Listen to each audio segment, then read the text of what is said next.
aumentando específicamente las licencias de conducir, las licencias de la portación, para que los pilotos de estos taxis conduzcan con normalidad.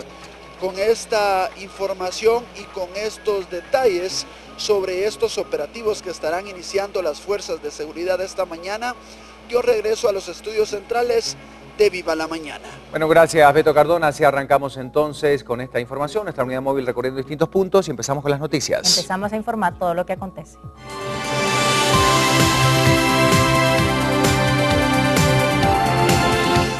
Y es que el juzgado de primera instancia penal de Suchitepeques ha ligado a proceso penal a los dos supuestos asesinos del periodista gráfico Guido Armando Giovanni Villatoro Ramos, de 20 años. Este hecho ocurrió el pasado 13 de marzo en el municipio de Chicacao, Suchitepeques. Los indicados enviados a prisión preventiva son Dani Maquiver Roden y Rigoberto Batz, quienes fueron aprehendidos luego de la investigación realizada por fiscales del Ministerio Público. A ellos se les acusa del delito de asesinato. Por este mismo caso, ya se encuentra detenido también un menor de edad, quien presuntamente participaba en el crimen del comunicador que trabajaba como reportero gráfico de la empresa Servicable. Y en este mismo tema, aunque condena el asesinato de los periodistas en Suchitepeques, el presidente Otto Pérez Molina dio consejos a las autoridades locales para que puedan respetar la labor del gremio de comunicadores e incluso con publicaciones que sean molestas. Tenemos que escuchar estas declaraciones importantes del mandatario. No gustar la forma de un reportero o de un medio de comunicación, pero aquí lo que tenemos que entender todos los guatemaltecos, que los medios de comunicación son indispensables para la vida democrática del país.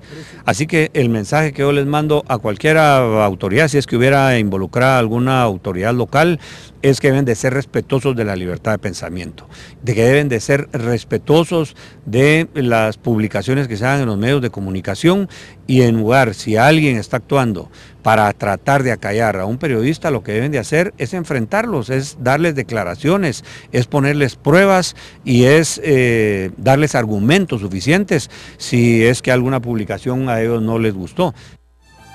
Bueno, esto es lo que decía el presidente. Además, también afirmaba que lamentaba las amenazas que han sufrido los fiscales que investigan los asesinatos en Suchitepeques, asegurando que se les va a brindar toda la asistencia necesaria para que continúen con el proceso de recolección de datos para dar con los autores intelectuales. Escuchemos qué decía.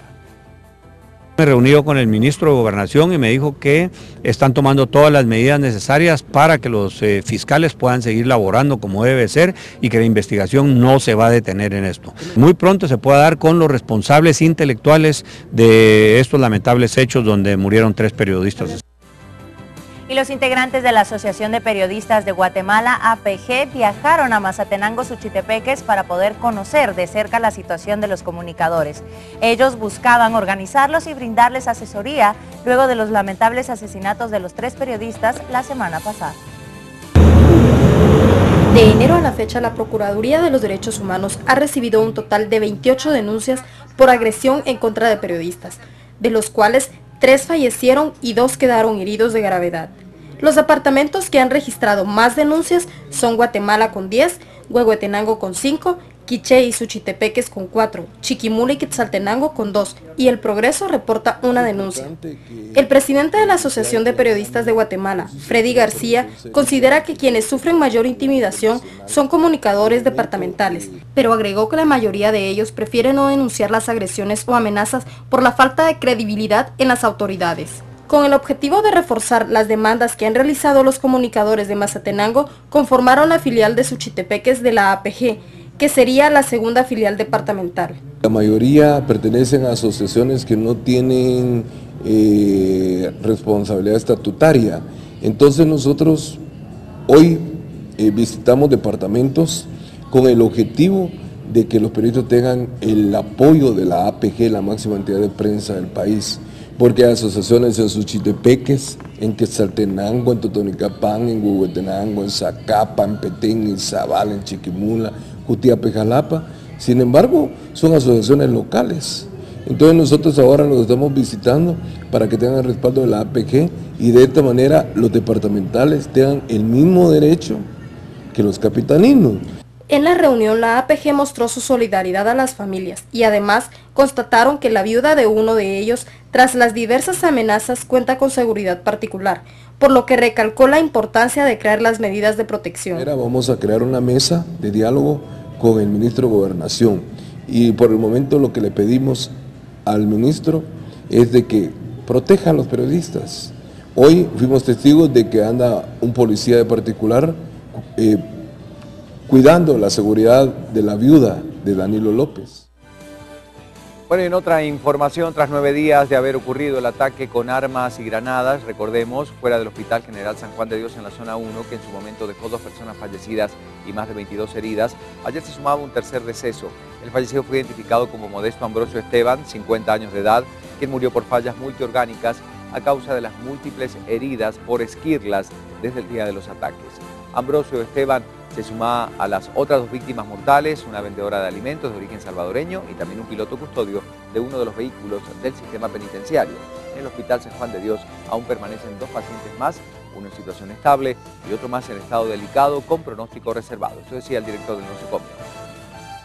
Falleció por la herida de cráneo que tenía, ¿verdad? Tenía una herida por protiria de fuego en cráneo y obviamente las complicaciones que se generaron con neumonías nosocomiales, insuficiencia respiratoria.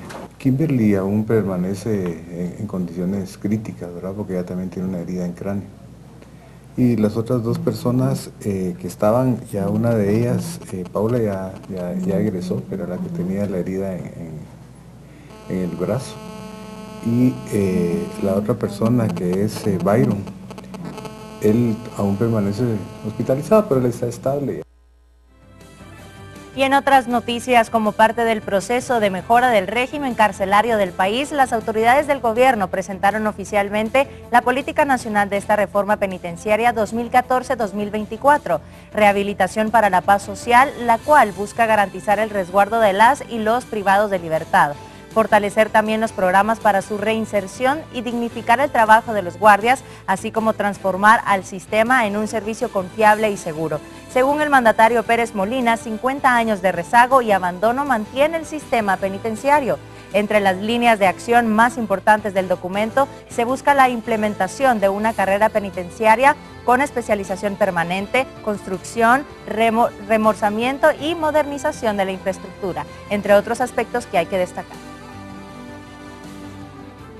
6 de la mañana, 10 minutos, y también hay noticias departamentales. Empieza el recorrido por distintos lugares del país. Ahora nos vamos con nuestra compañera Lorraine Quinto para que nos comente.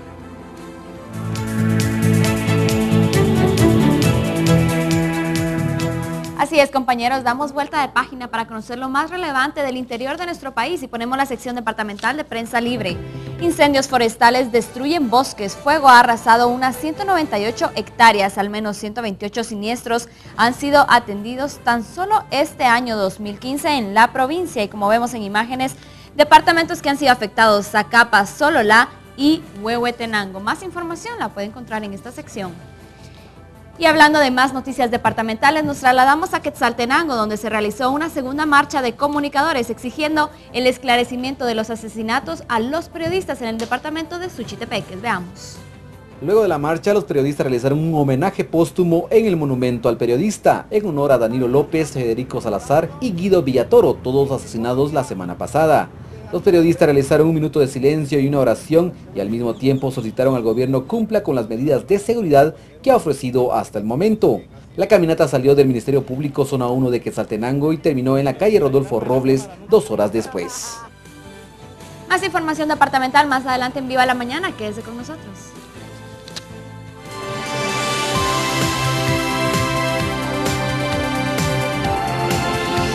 Bueno, damos vuelta de página, por supuesto, para tener más información y vamos a ver qué pasa en el mundo. Iniciamos entonces con la información. Alejandro nos comenta.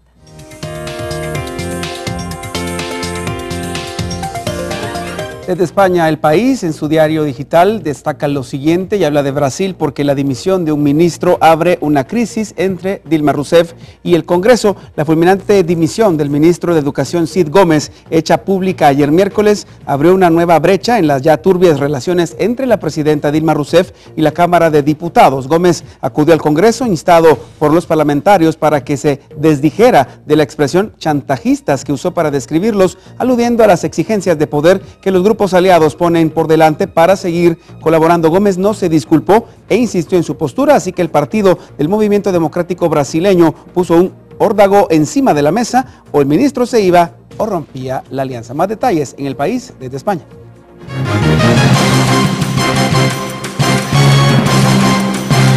Los ataques terroristas se han extendido en diferentes países del mundo. Ayer un ataque masivo se registró en el Parlamento de Túnez, en un museo de arte. Hoy el país amanece de luto y las autoridades y los habitantes aún no salen de su asombro. Repasamos los hechos ocurridos.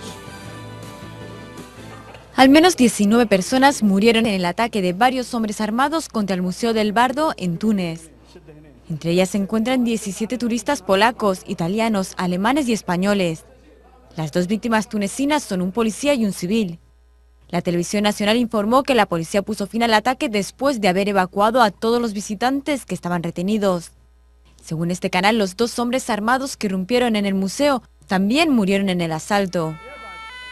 Túnez registra desde la revolución de enero de 2011 el auge de un movimiento yihadista armado. Unos 60 policías y militares han muerto en enfrentamientos cerca de la frontera argelina, donde está activo un grupo vinculado a Al-Qaeda. Decenas de tunecinos se reunieron en el centro de ese país la noche de ayer miércoles para presentar sus condolencias a los familiares de las 20 personas que murieron en los ataques, incluyendo a 18 turistas extranjeros. La ceremonia de luto se realizó frente al Teatro Municipal. El grupo llevó velas, banderas y pancartas con textos que rechazan el terrorismo. El ataque a un objetivo de alto perfil, como lo es el Parlamento, es un duro golpe a este país de África, ya que se basa principalmente en el turismo europeo y se iniciaba a recuperar después de los incidentes de la primavera árabe que llevó el movimiento hasta el derrocamiento del autócrata Zine el Abidine Ben Ali en 2011. Los palestinos de la Franja de Gaza ven con preocupación la victoria del actual ministro israelí Benjamín Netanyahu en las elecciones legislativas de Israel, pues afirman que él ha sido protagonista de al menos 3 guerras contra el pueblo palestino. Benjamín Netanyahu vence en las elecciones legislativas de Israel celebradas este martes, y para los palestinos que viven en la Franja de Gaza los resultados son preocupantes. Los líderes de Israel libran una guerra para demostrar que son superiores y piensan que el mejor es aquel que puede eliminar Gaza y Hamas.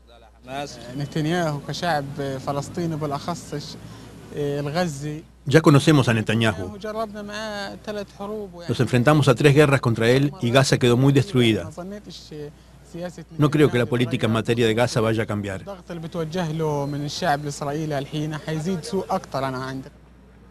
La última ofensiva contra la Franja de Gaza en 2014 dejó más de 2.100 palestinos muertos y destruyó gran parte de sus edificios. Muchos habitantes del enclave temen que la tregua no perdure con la permanencia de Netanyahu en el poder. El presidente palestino Mahmoud Abbas dijo que trabajará con cualquier gobierno que acepte que haya en el futuro un Estado palestino junto a Israel. Pero la víspera de las elecciones, en un último intento de Netanyahu por hacerse con el voto ultraconservador, anunció que esto no sucederá bajo su gobierno. 16, continuamos con más de Viva la Mañana. Y hay que seguir con más información a esta hora y por supuesto de actividad deportiva que hay que compartir, y Cristian ya nos va contando algunos datos interesantes. Y aquí le comentamos la información completa. Empezamos destacando lo que encontramos en la portada de Prensa Libre y la ponemos en pantalla para que la repasemos juntos y conozca esta importante noticia. Sí, tiene que ver con el partido de ayer. El Barcelona llega inspirado al clásico español porque ganaban el día de ayer con el Manchester, porque sí, ganaron 1-0 y el global 3 goles. Entonces estarán muy motivados para este domingo. ¿Quién será el gran ganador del clásico? Lo vamos a saber en unos días nada más. Pero ahora pasamos a destacar la victoria de Coatepeque ante Malacateco. Guatemala sí corresponde a la 13ª fecha del torneo clausura, con lo cual se completa esta jornada el fútbol de nuestro país.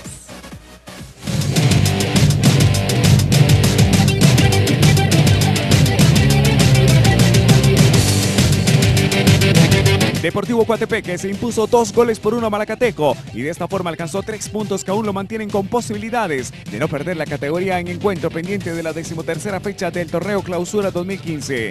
El partido fue dominado por el equipo quetzalteco durante una muy buena parte, pero fue el panameño Armando Polo que abrió el marcador en una jugada de táctica fija al minuto 18, resultado con el cual se fueron al descanso.